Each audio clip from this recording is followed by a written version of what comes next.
Señora presidenta, señores diputados, existe una máxima en la ecología y en la economía moderna que dice aquello que se acaba de decir de que quien contamina paga o debe pagar. Y algunos incluso piensan erróneamente que esto es una cuestión muy moderna. Falso. Hay legislación contra la contaminación minera en España desde principios del siglo XIX. El problema es que no se cumplía.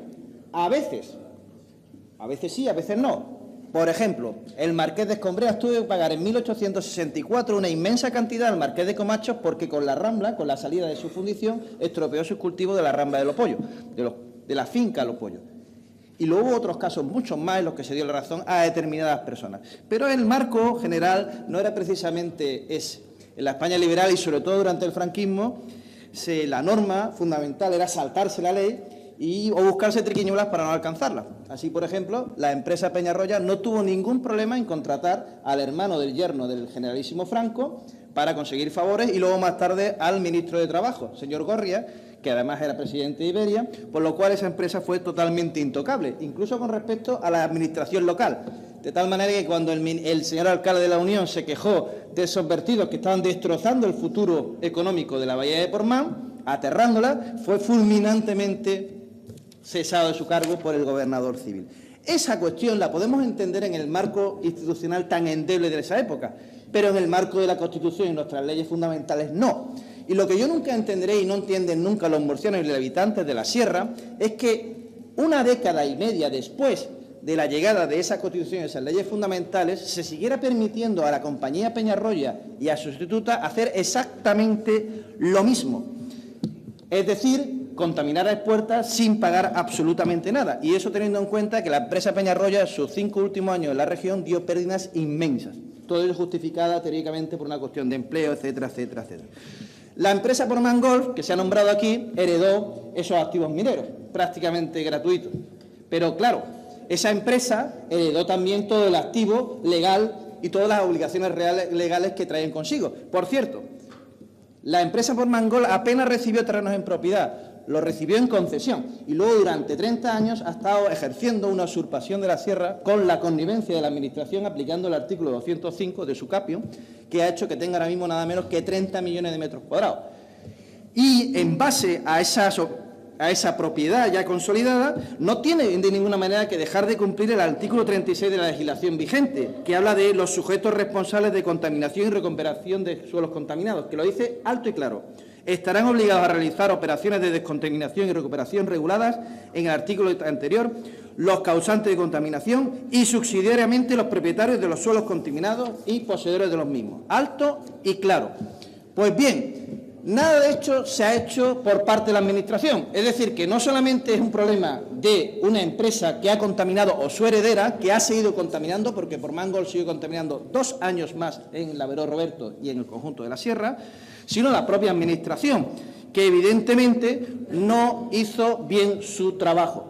Y lo más sorprendente, y aquí no se ha dicho todavía, y yo todavía sigo preguntándome, ¿cómo es posible que en un momento dado la Administración recibiera graciosamente un terreno claramente contaminado y afectado por esa ley? Todavía no he encontrado ni un argumento legal, ni un texto escrito en el boletín oficial que me lo explique, que hubiera interés público. Si acaso, en librar a esa empresa de ese altísimo coste.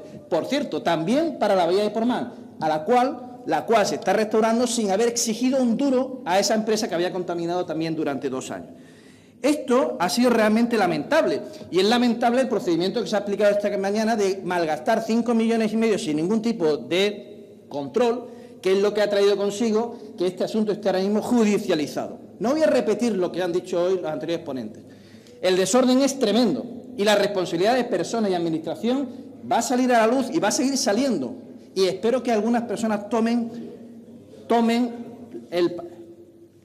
el papel, el rol que se supone en un servidor público, es decir, asumir sus responsabilidades. Pero lo que no puedo entender es que los miembros del Gobierno o el partido que lo sustenta sigue teniendo una actitud tan laxa con respecto a este asunto.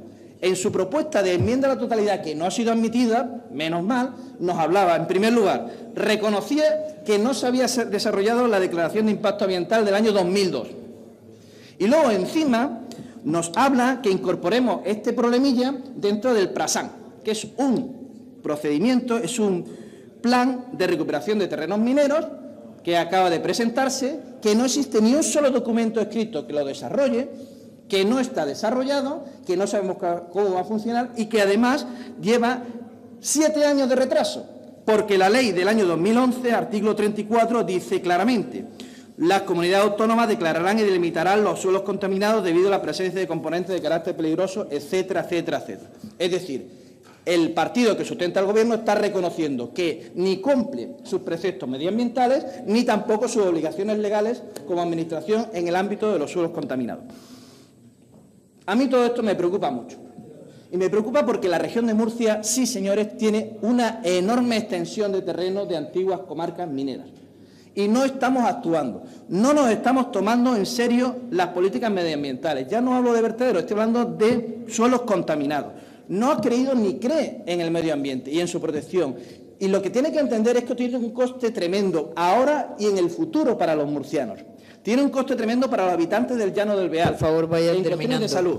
Tiene un coste tremendo para los habitantes de la ribera del Mar Menor y, por supuesto, las actividades económicas que trae consigo. Ayer estuvieron hablándonos de eso los empresarios. Tiene peligros tremendos para los habitantes cercanos al Hondón de Cartagena, que todavía siguen teniendo terrenos contaminados. Siguen teniendo problemas en el propio Portmán, donde todavía no se han terminado las obras y no sabemos cómo terminarán, pero eso sí, pagado por todos. Señores, esto es una cantidad de cuestiones mal cerradas, mal asumidas, que entendemos que tienen que cambiar. Tenemos que cambiar la actitud, pero desde luego, si no lo hacen ustedes del Gobierno, otros tendrán que hacerlo. Muchas gracias. Muchas gracias, señor López Morel. Por el Grupo Parlamentario Popular tiene la palabra el señor Cano Molina.